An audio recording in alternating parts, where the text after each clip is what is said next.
So in the last class, what we studied about the understanding of GDP demand and supply. Now we are going to see the second part of it, that is healthcare sector, rising income and healthcare expenditure. Right. So if we see in this graph, so we all can see that that the healthcare sector is growing. Now it is a data somewhere in 2016.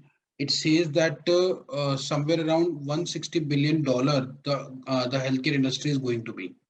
मतलब $160 billion की health care industry हो जाएगी 2017 में. फिर उन्होंने project किया 280 का. अब अभी कुछ समवेयर अराउंड $350 बिलियन की इंडस्ट्री है ऑलरेडी है. ठीक है. अब क्या है, जिसकी की CAGR ग्रोथ रेट 22.87% है, 22.87%. नाउ CAGR हमने लास्ट क्लास में बात ही किया था कि भाई CAGR होता क्या है, कंपाउंडेड एनुअल ग्रोथ रेट. मतलब क्या है कि अगर आज मेरे पास 100 रुपए हैं एंड अगर मेरी मनी की ग्रोथ होती है एट अ CAGR ऑफ 22.87, मतलब कि इस साल अगर मेरे पास 100 है तो by the end of the year the money will rise to 122.87.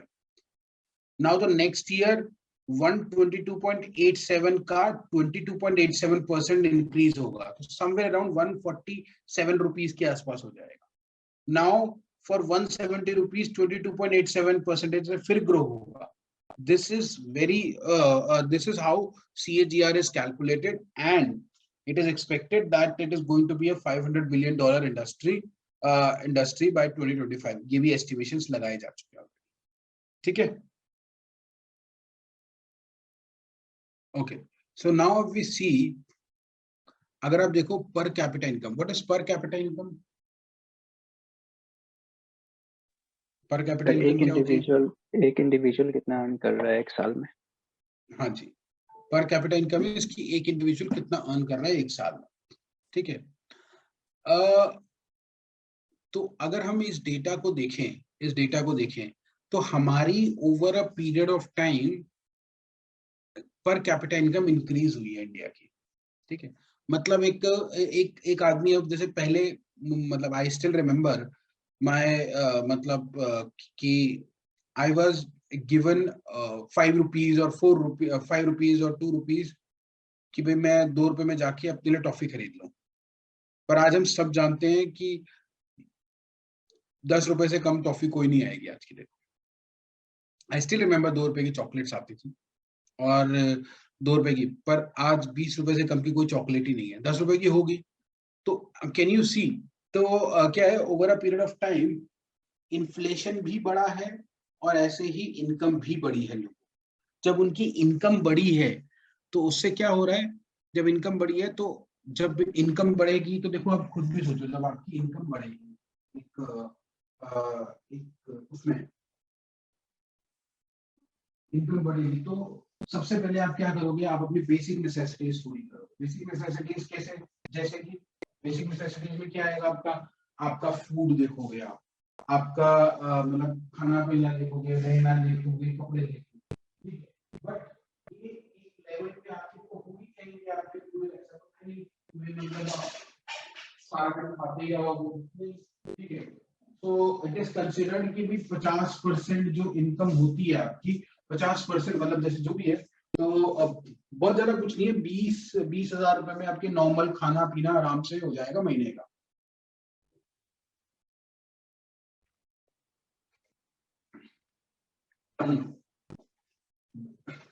बहुत आराम से खाना पीना हो जाएगा. अब जो बच जाती है इनकम, उस इनकम के साथ क्या किया जाना चाहिए, है ना. अब जो बच जाएगी इनकम, उस इनकम के साथ क्या किया जाना चाहिए.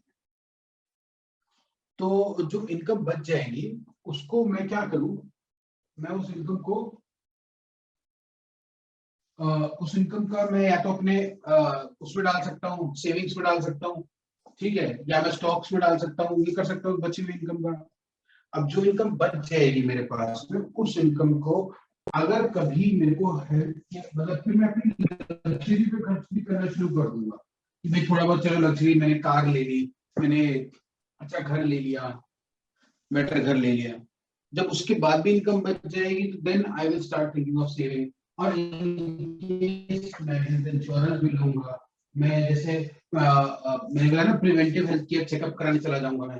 तो जैसे जैसे हमारी डिस्पोजेबल इनकम बोलते हैं इसको, डिस्पोजेबल इनकम, जैसे जैसे हमारी डिस्पोजेबल इनकम बढ़ती है वैसे वैसे हम हमारा हेल्थ सीकिंग बिहेवियर, कि भाई मतलब मुझे हॉस्पिटल का ट्रीटमेंट कराना है, मेरा health seeking behaviour, my health seeking.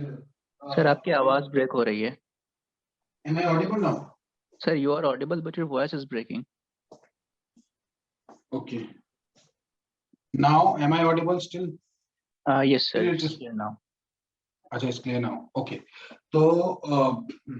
तो जैसे जैसे हमारी डिस्पोजेबल इनकम बढ़ती है वैसे वैसे हमारी ability to purchase health care will also go up, ठीक है ना। जैसे जैसे मेरी डिस्पोजेबल इनकम बनेगी मेरे लग्जरी आइटम्स भी खरीदने की इंटेंशन बढ़ेगी, ठीक है। जैसे जैसे मेरी डिस्पोजेबल इनकम बढ़ेगी वैसे वैसे मैं हेल्थ इंश्योरेंस भी खरीदने की सोचूंगा, ठीक है। जैसे जैसे मेरी इनकम बढ़ेगी मैं प्रिवेंटिव हेल्थ चेकअप भी कराऊंगा, ठीक है। तो ये डिपेंड करता है, अब डिस्पोजेबल इनकम किस बात पर डिपेंड करती है कि आपकी खुद की इनकम कितनी है। तो ओवरऑल जब health care per capita increase होती है तो उसका मतलब ऐसे लोग, नंबर ऑफ पीपल ऐसे इंक्रीज हुए हैं जिनकी सैलरी इंक्रीज हुई है, तो इसीलिए the chances of purchasing health care for them will go up. मतलब परचेजिंग हेल्थ केयर मतलब हॉस्पिटल में जाके ट्रीटमेंट कराना, इंश्योरेंस खरीदना, या फिर आपको दवाइयां खरीदना, टेस्ट कराना, ये सब। तो इसको एक्सपेंडिचर भी बोल सकते हैं कि भाई एक्सपेंडिचर जो है मतलब इंक्रीज होगा। हाँ जी।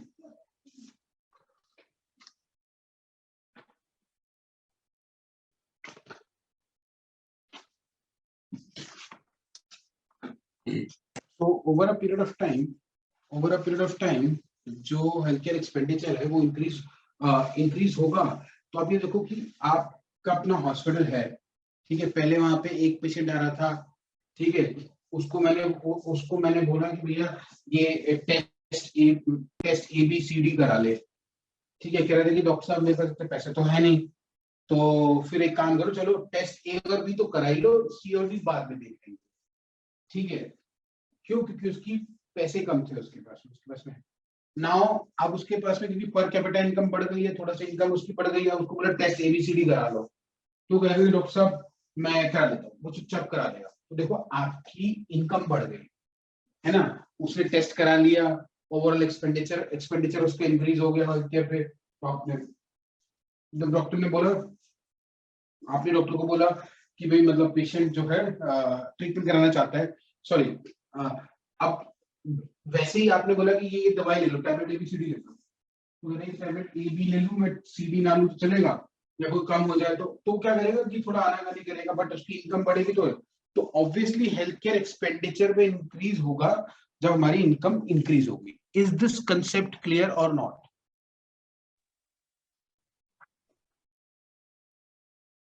हाँ या ना?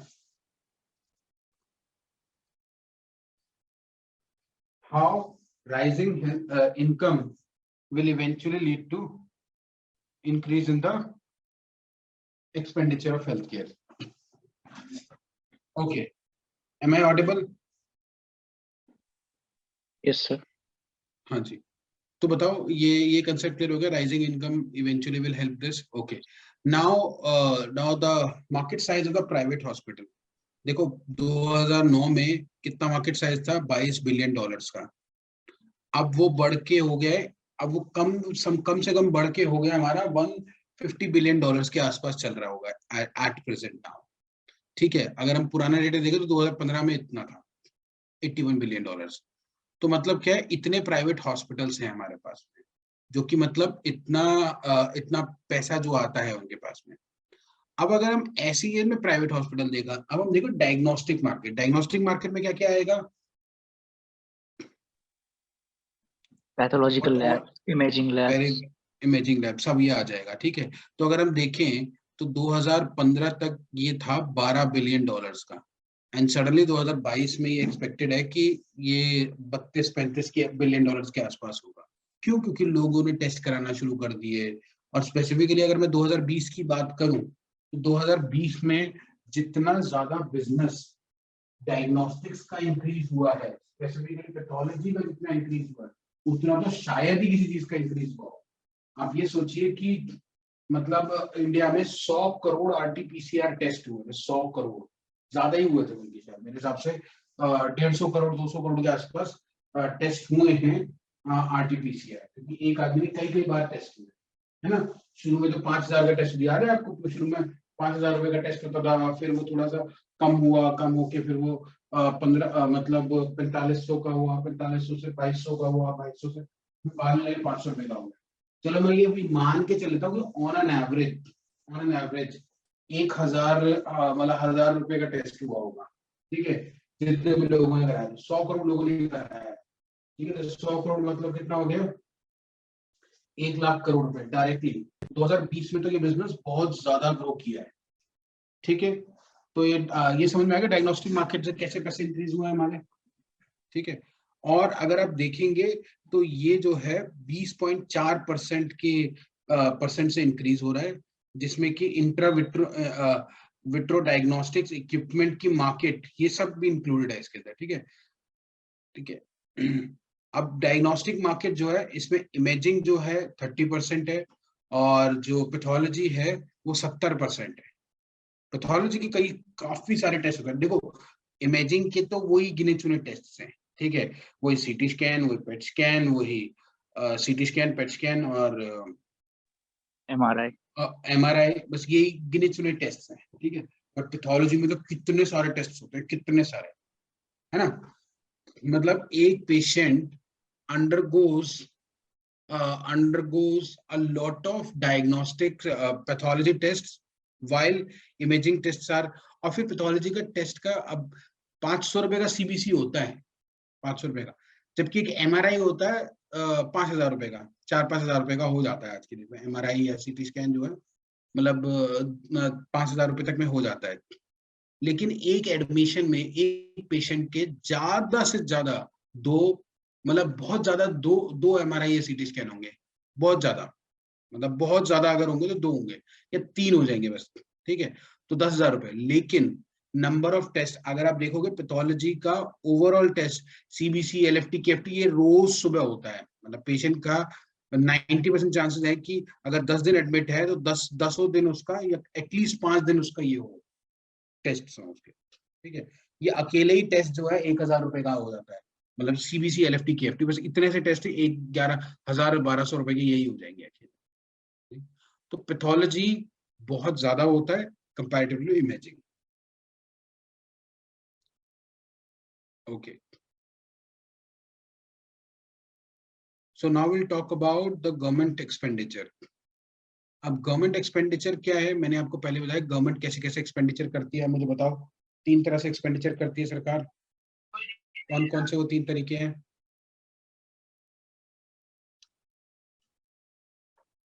बताइए। सर सबसे पहले तो वो हॉस्पिटल्स को फंड्स प्रोवाइड करती है जो कि पब्लिक ओन्ड हॉस्पिटल्स हैं।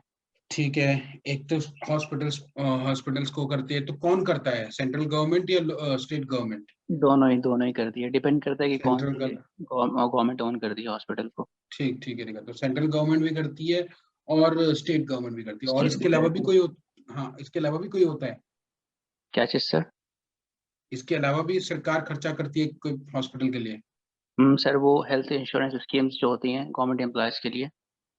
नहीं वो तो ठीक है ना, वो तो सेंट्रल गवर्नमेंट खर्चा करेगी या स्टेट गवर्नमेंट करेगी, वो तो सरकार ही कर रही है ना खर्चा उसके जी लिए। सर। हाँ, और कोई? वो सब म्यूनिसपैलिटी के होते हैं हॉस्पिटल्स। Very good, municipality. तो तीसरा हो गया म्यूनिसिपल कॉर्पोरेशंस के हॉस्पिटल, जैसे कि मैंने बीएमसी के हॉस्पिटल्स हो गए, एमसीडी के हॉस्पिटल्स हो गए, इनके खुद के भी अपने हॉस्पिटल्स हो गए, तो 3 तरह के हॉस्पिटल्स हो गए, ठीक है। एक तो सेंट्रल गवर्नमेंट के, एक स्टेट गवर्नमेंट के, और तीसरे हो गए लोकल गवर्नमेंट्स के, ठीक है। जी sir. Okay, now the government health expenditure, total government health expenditure ये दिखा रखा है कि फाइनेंशियल ईयर 2013, ये सिर्फ नंबर्स दिए हुए हैं मैंने, कि 1,30,000 करोड़ रुपए लगभग जो है सरकार ने खर्च किए थे, ठीक है, टोटल जितनी भी गवर्नमेंट थी। इसके अंदर कौन से, यूनियन गवर्नमेंट भी है और इसमें स्टेट गवर्नमेंट भी है, स्टेट गवर्नमेंट और लोकल गवर्नमेंट भी इसी के अंदर इन्होंने इंक्लूड किया हुआ है, ठीक है। तो ये पता चला है कि 34% जो खर्चा करते हैं वो यूनियन गवर्नमेंट करती है इन टोटल, और 66% करती है municipal government and state government, ये दोनों मिला के इतना करते हैं। ये समझ में आ गई बात अच्छे से? जैसे ना, अच्छा मैंने आपको पहले भी बताया था जीडीपी का कितना परसेंटेज हम खर्च करते हैं इन टोटल, कैसे खर्चा करते हो, मैंने कुछ डिटेल्स बताई थी कि नहीं बताई थी लास्ट टाइम? लास्ट टाइम बताई थी शायद मैंने। सर मैंने आप 4.2% जीडीपी हाँ एक्सपेंस हाँ करते हाँ, हैं। वो कौन करता है? बोथ पब्लिक एंड प्राइवेट दोनों मिलके करते हैं। लेकिन अगर मैं सरकार की बात करूं तो सरकार कितने परसेंटेज जीडीपी करती है? समवेयर अराउंड 1.15, जिसको कि टारगेट है हमारा कि इसको बढ़ा के जो सरकार का एक्सपेंडिचर है वो 2.5% हो जाए। ठीक है, अप्रोक्सीमेटली डबल हो जाए, डबल करने का प्लानिंग है कि डबल सरकार खर्चा करे। मतलब सिंपल अगर वर्ड्स में बोलूं तो अभी अगर 1.5 लाख करोड़ रुपए खर्च कर रहे हैं तो वो बढ़ा के 3 लाख करोड़ रुपए खर्च करना चाहते। ठीक है, और इसमें कौन कौन इंक्लूडेड होगा? इसमें तीनों गवर्नमेंट्स इंक्लूड होगी, union government, state government and local government, तीनों मिला के 1 लाख। मतलब जैसे अभी अगर 1.5 लाख करोड़ खर्च कर रहे हैं तो वो उनका प्लान है कि आगे चल के इसको 3 लाख करोड़ रुपए खर्च करें, तीनों सरकारें मिलकर। किसके ऊपर खर्च करें? हेल्थ के ऊपर। ठीक है,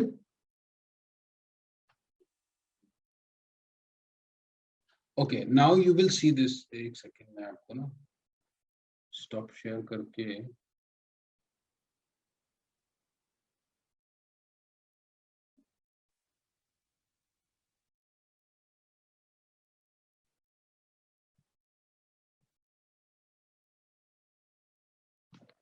yes, can you see this now? Yes sir. हाँ, तो अब आप मुझे बताओ कि इसका इंटरप्रिटेशन करते हैं हम। Share in health care spending in India in 2005, तो कौन कौन से हॉस्पिटल्स हैं इसमें? Nursing home, mid tier, top tier government hospitals. ठीक है, अब नाउ मतलब 2015 में क्या है कि 26%, पहले तो नर्सिंग होम्स थे, फिर ये बढ़ के 26 से सिर्फ 30% हुए हैं। ठीक है, अच्छा मिड टियर हॉस्पिटल पहले 14% थे, अब वो घट के कितने परसेंट हो गए? 11%। अच्छा, टॉप टियर हॉस्पिटल पहले 26% से अब बढ़ के 40% हो गए हैं। और गवर्नमेंट हॉस्पिटल्स पहले 34% थे, अब वो घट के 19% हो गए, है ना? तो अब मुझे कोई ये बताए कि क्या रीजन है। देखो अगर आप ध्यान से देखो तो 10 साल में अगर मैं नॉर्मल कॉमन सेंस से सोचूं, इतने सारे मेडिकल कॉलेज खुले हुए हैं, इतने सारे डॉक्टर्स निकल रहे हैं, और उस हिसाब से इतने सारे डॉक्टर्स पिछले 20 सालों में 10 सालों में निकले हैं। लेकिन उस हिसाब से नर्सिंग होम तो उतने बड़े ही नहीं। वरना यूजुअली एक डॉक्टर बनेगा, उसके बाद अपना नर्सिंग होम खोलेगा, लेकिन उतने हिसाब से तो बने ही नहीं। 26% से बढ़ के 30% हुआ ऐसे। और जबकि अगर मैं देखूं तो टॉप टियर हॉस्पिटल 26% से बढ़ के 40% हो गए, और मिड टियर हॉस्पिटल तो और भी कम हो गए, 14% से 11% ही रहेगा। गवर्नमेंट हॉस्पिटल तो खैर ऑलरेडी और भी कम हो गए, 19% हो गए। तो ऐसा क्यों है? क्या रीजन है कि मतलब क्या है कि टॉप टियर हॉस्पिटल्स बढ़ रहे हैं? Any reason? Sir privatization. Okay, privatization. और बताओ।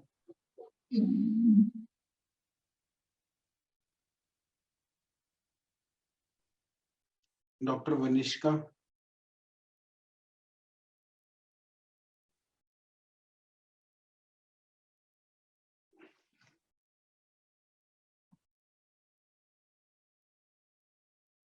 दिव्या।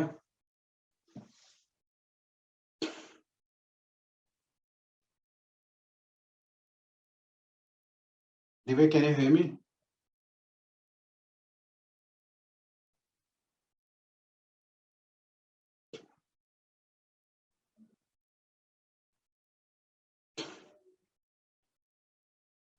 ओके, सो इसका रीजन ये है कि, और कोई रीजन बताओ प्राइवेटाइजेशन के अलावा। सर कंपटीशन बढ़ रहा है तो हर कोई चाहता है उसका खुद का हॉस्पिटल हो। नहीं, खुद का हॉस्पिटल तो कोई चाह नहीं रहा ना, अगर चाह रहे होते तो 26% से बढ़ के 50% हो जाता है। कॉमन सेंस से देखो ना, 10 साल में कितने सारे तो डॉक्टर्स निकले होंगे, और जितने डॉक्टर्स निकले होंगे उसका बस 26% से 30% ही हुआ है बढ़ के, जबकि टॉप टियर हॉस्पिटल्स बढ़ गए हैं काफी सारे, जैसे मेदांता, अपोलो, मैक्स, मतलब 500 बेड से ज्यादा के हॉस्पिटल्स। मिड टियर हॉस्पिटल मतलब जैसे 25 bed, 30 bed, 40 bed, 50 bed, 100 bed, बस इससे ज्यादा नहीं।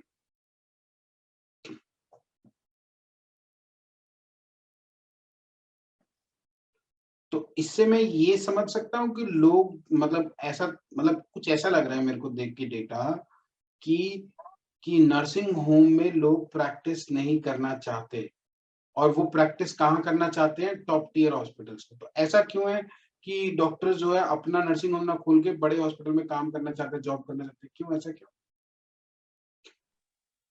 तो क्योंकि वहाँ पे उनको ज़्यादा बेटर वर्किंग कंडीशंस मिलते हैं, पैकेजेस मिलते जैसे हैं। जैसे देखो, अब ये अच्छी बात है हमारे लिए, क्योंकि बड़े हॉस्पिटल में जो मैनेजमेंट का काम होता है, ये एक डेडिकेटेड मैनेजमेंट कर लेती है। छोटे हॉस्पिटल में, नर्सिंग होम में सारा काम उस डॉक्टर को ही करना पड़ता है। अगर पानी नहीं आ रहा तो भी डॉक्टर को देखना है, एसी नहीं चल रहा तो भी डॉक्टर को देखना है, ठीक है? तो ये सब झंझट में ना पड़ के डॉक्टर ये सोचता है कि मैं यार अपने पेशेंट देखूंगा, ये सब बाकी मैनेजर अपने आप काम देखेंगे। Just a second please.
Just wait for 5 minutes now.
हाँ जी। तो what is the reason that the doctors do not want to want to work in their own setups, and where they're preferring to go to the top tier hospitals. The reason is very simple. और दूसरी बात क्या है, आजकल growing litigations कि मतलब हर doctor इस डर में जीता है कि भैया कल को कुछ हो जाए, मेरे पेशेंट को कुछ हो जाए और कोई इशू क्रिएट हो जाए, ठीक है, तो कैसे डील करेंगे हम उस इशू को, ठीक है। तो लीगैलिटीज में क्या है, हॉस्पिटल में एक डेडिकेटेड टीम होती है लॉयर्स की, जो कि will look forward to all such litigations and all, ठीक है। तो क्या होता है, इसीलिए लोग डॉक्टर्स क्या है, फोकस करना चाहते हैं अपनी प्रैक्टिस पे, और ये फालतू की चीजों पे, मतलब जो भी मैनेजमेंट की जितनी भी चीजें होती हैं उन पे वो ना ध्यान दे, मैनेजमेंट की चीजों पे मैनेजमेंट ध्यान दे। और पेशेंट्स, वरना क्या है, अब जैसे मतलब सिंपल है, प्रिस्क्रिप्शन पैड भी छपवाना है, ठीक है, तो कौन छपवाएगा उसको? वो डॉक्टर कोई अपना क्लिनिक होगा तो डॉक्टर को जाना पड़ेगा, बोलना पड़ेगा कि भाई छपवा दो, उसका डिजाइन भी उसी को बना के देना पड़ेगा, है ना। आप जितना अब जैसे क्या कहते हैं, गवर्नमेंट ये बोलती है that the hospital should have a tariff list, पूरा प्रॉपर टैरिफ लिस्ट होनी चाहिए उनकी, ठीक है। अब हॉस्पिटल तो ये बोलता है कि टैरिफ लिस्ट होनी चाहिए, बट उसको लगवाएगा कौन, उसको प्रिंट कौन करवाएगा, लगवाएगा कौन उसको, ठीक है। तो ये इसीलिए क्या है, ये सारे झंझटों से बचने के लिए डॉक्टर्स जो है अब अपना हॉस्पिटल ना खोल के दे running towards top tier hospitals, ठीक है। दूसरी और भी कई सारी बातें हैं, जैसे कि भाई मतलब अब मैं एक मतलब न्यूक्लियर मेडिसिन का डॉक्टर हूँ, ठीक है। कॉमन सेंस की बात है कि एमआरआई जैसी मशीन इतनी महंगी होती है, पेट स्कैन जैसी मशीन इतनी महंगी होती है कि एज इंडिविजुअल डॉक्टर मैं खरीद ही नहीं सकता हूँ, ठीक है। या तो 10 करोड़ रुपए लगाऊं, और फिर जब तक 10 करोड़ रुपए लगा के मतलब वो आएगा तो तब तक तो उसका रिजल्ट आएगा तो बहुत दिक्कत हो जाएगी। तो मैं क्या करूंगा, सोचूंगा कि यार एक मैं बड़े हॉस्पिटल में काम करूं जो कोई ला के दे दे, और फिर उसका पैसे मैं इससे मैं अपने जनरेट कर सकूं पैसे, ठीक है।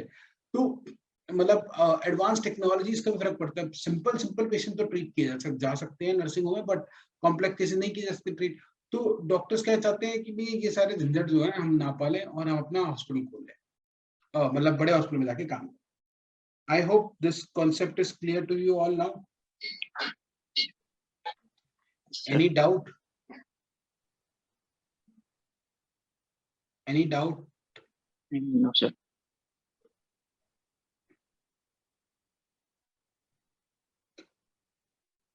Yes. So now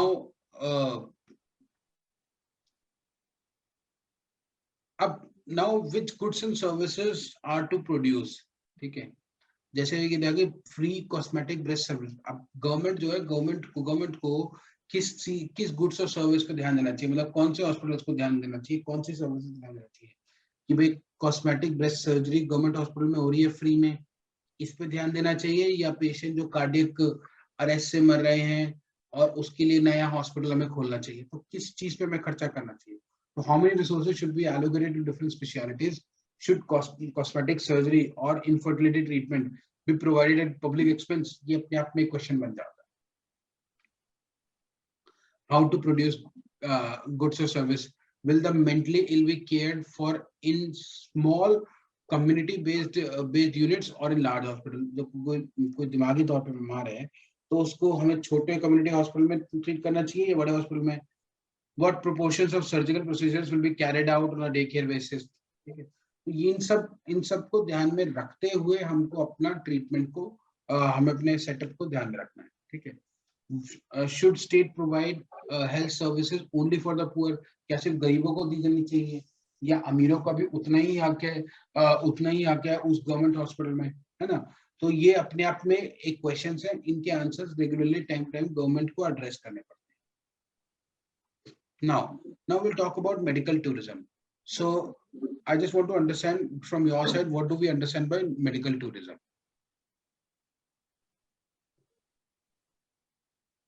medical tourism basically तब होता है जब कोई पेशेंट अपनी कंट्री से दूसरी कंट्री में ट्रैवल करता है मेडिकल फैसिलिटीज ऑब्टेन करने के लिए। ठीक है। तो मतलब क्यों उनके यहाँ पे ट्रीटमेंट नहीं होता इस चीज का? सर इसके दो रीजंस हो सकते हैं, या तो जिस हम्म। कंट्री में वो ट्रैवल कर रहा है उसकी वहाँ की जो हेल्थ केयर फैसिलिटीज है वो बहुत ज़्यादा अच्छी हैं उसकी कंट्री के कंपैरिजन में, और दूसरा ये है ठीक कि है। वहाँ का जो इनएक्सपेंसिव है, खर्चा कम हो रहा है। अच्छा अच्छा अच्छा अच्छा, तो सस्ता ट्रीटमेंट, पहली बात सस्ता ट्रीटमेंट हो रहा है, दूसरा क्या है, हेल्थ दूसरा केयर क्या है कि सर्विसेज भाई अच्छी वहां हैं। पे सर्विसेज ज्यादा बेटर है वहाँ। तो इसको जी बोलते हैं सर। Medical tourism. लेकिन 2020 के बाद से ये एक बहुत बड़ा क्वेश्चन मार्क बन गया है। ठीक है, समझ में आ गया आप सबको क्यों 2020 के बाद, कोविड के बाद में, कि बहुत बड़ा अपने आप में क्वेश्चन मार्क बन गया है कि क्या मेडिकल टूरिज्म प्रोवाइड किया जाना चाहिए। ये अपने आप में एक क्वेश्चन बन गया है कि मेडिकल टूरिज्म को क्या प्रोवाइड किया जाना चाहिए, और अगर किया जाना चाहिए तो क्या क्या उसकी गाइडलाइंस होनी चाहिए। ये अपने आप में, जिसका आंसर अभी तक भी सरकारें नहीं दे पाई हैं। ठीक है, अब जैसे आपने देखा होगा कि इंडिया में कई सारे ऐसे हॉस्पिटल्स हैं जहाँ पे कि बाहर के पेशेंट्स को ट्रीट किया जाता है और उनके लिए एक इंटरनेशनल पेशेंट हेल्प डेस्क बनाया जाता है, और वो जबरदस्त तरीके से पैसे बनाते हैं, मतलब उन पेशेंट से। अब जैसे क्या होता है, एक हार्ट सर्जरी जो है यूएस में $2 लाख की होती है। अब $2 लाख मतलब समवेयर अराउंड 1 करोड़ 60 लाख रुपए। इंडिया में मैक्सिमम हार्ट सर्जरी का कितना होगा, 5, 10 लाख, 15 लाख, 20 लाख, 25 लाख मैक्सिमम। होता नहीं है इतना, लेकिन फिर भी क्या होता है, दे व्हाट दे थिंक कि भाई हम जो है अपना यहाँ से मतलब वहाँ यूएस से दिल्ली आएंगे। ठीक है, इंडिया के डॉक्टर्स जबरदस्त हैं, वर्ल्ड क्लास डॉक्टर्स हैं। इंडिया का फैसिलिटीज वर्ल्ड क्लास है। तो क्या सोचेंगे कि 5 लाख में इंडिया पहुंच जाएंगे, 20 लाख की सर्जरी कराएंगे, और 5 लाख में वापस अपने घर पहुंच चले जाएंगे, और 2 महीने रह भी लेंगे, 2 महीना रह भी लेंगे यहाँ पे, तो उसके 5 लाख खर्चा होगा। तो अप्रोक्सीमेटली 35-40 लाख में सारा काम हो जाएगा, जबकि यही काम उनका यूएसए में 1 करोड़ रुपए का होगा, 1 करोड़ 60 लाख रुपए का होगा। समझ रहे हैं आप मेरी बात? जी सर। 2 करोड़ रुपए में होना है वहां पे। ठीक है, क्योंकि वहां पे एक्सट्रीमली एक्सपेंसिव है। अब कुछ ऐसी चीजें जैसे मेडिकल टूरिज्म है, ऐसे डेंटल टूरिज्म भी होता है। ठीक है, कि मतलब ऐसे कितने सारे डेंटल ट्रीटमेंट है, जैसे मैं आपको बताता हूँ, there is a treatment called root canal treatment, RCT बोलते हैं उसको। रूट कैनाल ट्रीटमेंट इंडिया में हार्डली 2000, 2500, 3000, 4000 मैक्सिमम। को बहुत अच्छा डेंटिस्ट है तो वो 6000, 7000, 10,000 ले लेगा, ज्यादा नहीं लेता।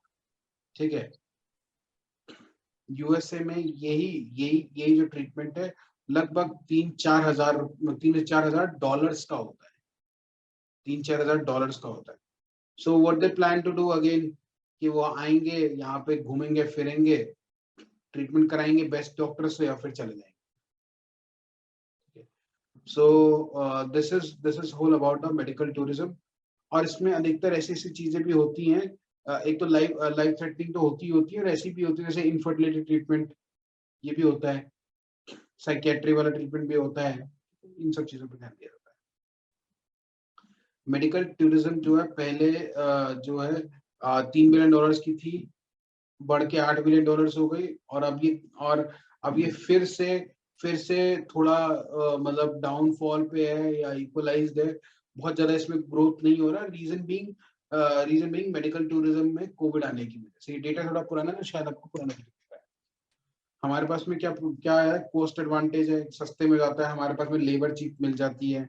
ठीक है, अब वहां पे एक डॉक्टर को देने ही कम से कम 10,000, 20,000, 25,000, 40,000, 50,000, $1 लाख तक देने होते हैं। ठीक है, यहाँ पे डॉक्टर के सैलरी 50-60,000, 70,000, मैक्सिमम 70,000 रुपए होती है, ये ज्यादा होती नहीं है। ठीक है, तो फर्क पड़ जाता है, सस्ता हो गया, ट्रीटमेंट मिल गया। वर्ल्ड का बेस्ट रिनाउंड स्टाफ है इंडिया में, कितने बड़े बड़े डॉक्टर्स हैं इंडिया के पास में। क्वालिटी के कई सारे हॉस्पिटल्स हैं, बहुत जबरदस्त क्वालिटी मेंटेन करते हैं वो लोग। Apollo, Max, Fortis, Medanta. सबसे अच्छी बात, thanks to the British colonization, कि Indians are the best English speaking people in the world. ये बता दो, ग्रामेटिकली करेक्ट इंग्लिश सिर्फ इंडियंस बोलते हैं, इवन यूरोपियंस भी नहीं बोलते उतनी अच्छी। एंड सबसे बढ़िया बढ़िया बात यह है, वेरी लेस वेटिंग टाइम। आप अच्छे बड़े हॉस्पिटल में जाएंगे, जितने ज्यादा पैसे फेंकेंगे उतनी जल्दी ट्रीटमेंट शुरू हो जाएगा आपका। सिंपल बात, नो बकवास। ठीक है, इंडिया में बहुत कम वेटिंग टाइम है, और इसका रीजन ये है क्योंकि बड़े हाई एंड हॉस्पिटल जो होते हैं गरीब लोगों ने एक्सेस नहीं कर पाते, तो वो खाली रहते हैं कंपैरेटिवली। वहां पे जाओ और वहां पे हो जाएगा। अगर जितनी जल्दी पैसे दोगे उतनी जल्दी ट्रीटमेंट हो जाएगा आपका। ठीक है, so these are the few procedures. Sorry I told you wrong. US में वो बोन मैरो ट्रांसप्लांट की बात कर रहा था मैं, जो $2.5 लाख की होती है, वो हार्ट सर्जरी बोल के बोन मैरो ट्रांसप्लांट होता है, और इंडिया में 20-30 हजार डॉलर्स का ही होता है वो, मतलब उस हिसाब से पैसों का लगा। ठीक है, लास्ट $700 का इंडिया में जाता है, $3000 का यूएस में होता है। मेटल फ्री ब्रिज मतलब डेंटल ट्रीटमेंट है ये, $500 का यहाँ इंडिया में मिल जाएगा, और यूएस में $5500 का मिलता है। ऑर्थोपेडिक सर्जरी $5000 में हो जाएगी, वहां 20, मतलब 1/4 है, एकदम 1/4। लिवर ट्रांसप्लांट तो सीधे लिवर ट्रांसप्लांट 5 लाख का होता है यूएस में, और $5 लाख का इंडिया में $4000 का ही हो जाएगा। 30-35 लाख में हो जाता है पूरा पैकेज में।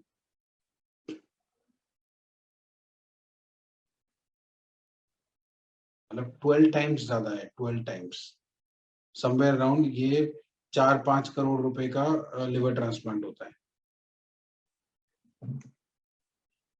हेल्थ इंश्योरेंस, हेल्थ इंश्योरेंस के बारे में हमने बहुत कुछ बात किया भी था पहले। ठीक है, हेल्थ इंश्योरेंस क्या क्या कैसे कैसे होता है, ये समझ में आ गया आपको? मैंने ये सारा एक्सप्लेन किया था, सारा एक्सप्लेन। Yes sir.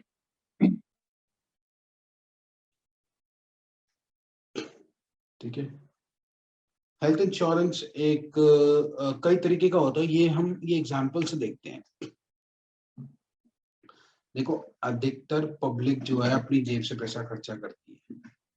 ठीक है, बाकी 17% लोगों के पास में इंश्योरेंस होता है, सॉरी 3% के पास में इंश्योरेंस है। Only 3% of the people in India have health insurance. बाकी 17% जो है, या तो स्टेट गवर्नमेंट खर्चा करती है, या कोई सेंट्रल गवर्नमेंट खर्चा करती है, लोकल गवर्नमेंट खर्चा करती है, या फिर कोई सोशल गवर्नमेंट, मतलब सोशल स्कीम। जैसे क्या हो कि भाई, जैसे कई सारे फ्री के हॉस्पिटल्स होते हैं, चैरिटेबल हॉस्पिटल्स होते हैं जो सस्ते में ट्रीटमेंट करते हैं बहुत ज्यादा। ठीक है, या फिर वो जैसे यूवी कैन पता है आपको क्या है? UV can no sir. आपको पता है युवराज सिंह को कैंसर हो गया था। जी सर। ठीक है, तो युवराज सिंह ने कैंसर पेशेंट्स के ट्रीटमेंट के लिए कुछ डोनेशंस करनी शुरू करी with a foundation which is called UV can. You मतलब आप, वी मतलब हम, कैन मतलब कैंसर, यूवी कैन। तो अगर आप सुनने में लगेंगे यूवी कैन, यूवी मतलब युवराज सिंह को यूवी बोलते थे, यूवी कैन।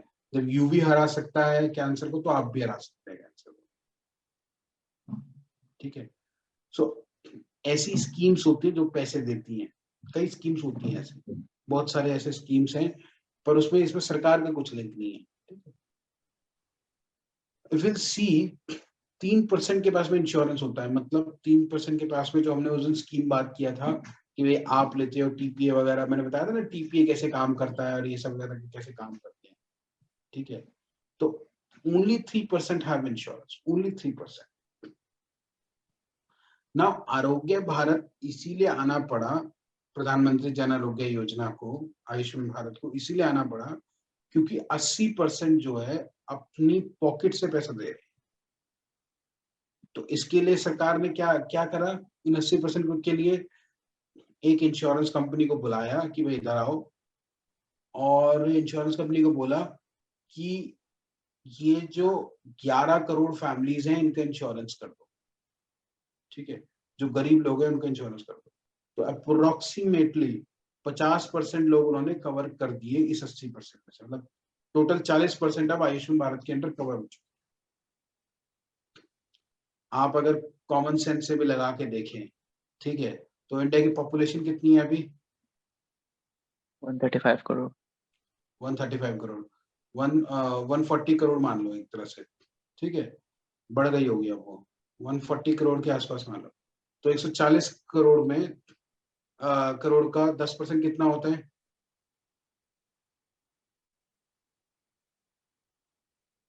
14 करोड़। हाँ है ना, यस सर। 14 करोड़। अब और 14 इंटू 4 मतलब 40% करना है हमने, तो 56 करोड़। और हमारी 11 करोड़ फैमिलीज थी, जिसमें कि हर में ऑन एन एवरेज 5 लोग थे, तो लगभग 55 करोड़ हो गए थे। तो 50-55 करोड़ लगभग 40% ही बन रहा है कि नहीं बन रहा? Yes sir. ठीक है, तो ये इन हेल्थ इंश्योरेंस जो है, अब इसका एक और भी इंटरप्रिटेशन है कि भाई only 3% people have taken insurance और 40% वही गरीब तबके के लोग जो हैं वो आयुष्मान भारत पे चले गए। तो अभी भी 40% ऐसे लोग हैं जिनके पास किसी तरह का कोई इंश्योरेंस नहीं। 40% जो कि अपनी जेब से खर्चा करेंगे। तो ये जो 3% है, 3% को ग्रो होकर 40% बनने तक का स्कोप है। ठीक है, इंश्योरेंस। और इंडिया में इंश्योरेंस में बहुत ज्यादा कम पैसे खर्चा किए जाते हैं, बहुत ही कम लोगों के पास में इंश्योरेंस होता है। ठीक है, क्योंकि मैं आपको बता दूं, there is a study which says that एक average Indian family is just a medical expenditure away to be pushed to poverty. कि एक मेडिकल एक्सपेंडिचर हुआ उनका और वो अपने they are pushed to the poverty.